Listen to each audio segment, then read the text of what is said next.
This is part 2 of the lesson on solving inequalities. Remember that whenever you are solving inequalities that the process is the same as you would use to solve equations. So if we see parentheses here, we know that we need to use the distributive property before we can go ahead and solve for x. So there's actually a couple of ways that you can solve this problem. I'll show you the way using the distributive property first, and then I'll show you another way. So here we have negative 2, and it needs to visit the x and the 3. So we're going to take negative 2 times x plus negative 2 times 3 is greater than 3. Go ahead and do this calculation now. Negative 2x plus negative 6 is greater than 3. Now we are ready to start our inverse operations. We've added negative 6, so let's go ahead and subtract negative 6 from both sides. You can see the process is exactly the same. Now we have negative 2x is greater than 3 minus negative 6, or 3 plus positive 6. We have 9. Now we have one more inverse operation to go. And we have x multiplied by negative 2. The opposite is to divide both sides by negative 2. Now whenever you divide both sides by a negative, something should trigger. Remember, you have to switch this sign if you multiply or divide an inequality by a negative number. So if your inverse operation involves multiplication or division with a negative number, you have to switch that side, the sign. So we have x is less than 9 divided by negative 2, which would be negative 4.5. Now I would like to show you another way to solve this equation. Once you solve enough equations, you start to pick up on some shortcuts. Now we can say this is negative 2 times x plus 3. So you have two quantities multiplied together. Now watch what I'm going to do here. I'm going to go ahead and divide the negative 2 out of both sides. I have two numbers, they are multiplied by each other.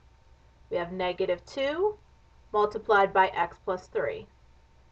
So I can take negative 2 divided by negative 2 is 1. Now I'm left with x plus 3 is less than negative 1.5. Why did I change this sign? Because I divided both sides of the inequality by a negative number. Now I'm going to just have one more operation to perform. I have x plus 3. I want to subtract 3 from both sides. 3 minus 3 is 0. I'm left with x is less than negative 4.5. This is negative 1.5 plus negative 3 gives us this answer. So you can use either one of those processes. They will both give you the same result in the end.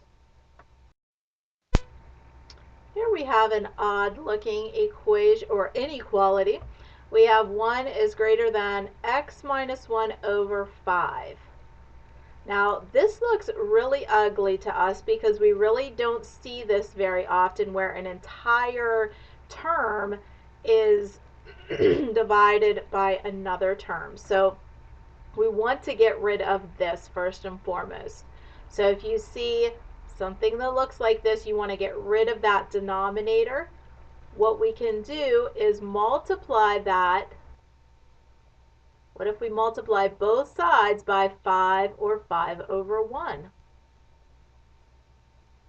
Then we have 5 divided by 5 is 1, and you're left with x minus 1 over here, and you're left with 5 times 1, which is 5 over here. Okay, so we started with this divided both sides by, or divided this entire quantity by 5. So we want to get rid of that. So we're going to multiply that away. If you do the inverse operation, you're kind of canceling it out. So if this whole side is divided by 5, multiply the whole side by 5 to divide that out, and you get what looks like a much easier equation now. X minus 1, the inverse operation is to add 1. So now I have 6 is greater than x, or you can say x is less than 6. Here's another equation that has a denominator to it. This entire term is divided by 2. We want to get rid of that. So what we're going to do is multiply both sides by 2, or 2 over 1. 2 and 2 over 1 are the same thing. So remember, one thing to keep in mind is that if you multiply as your inverse operation, you have to multiply on the other side as well.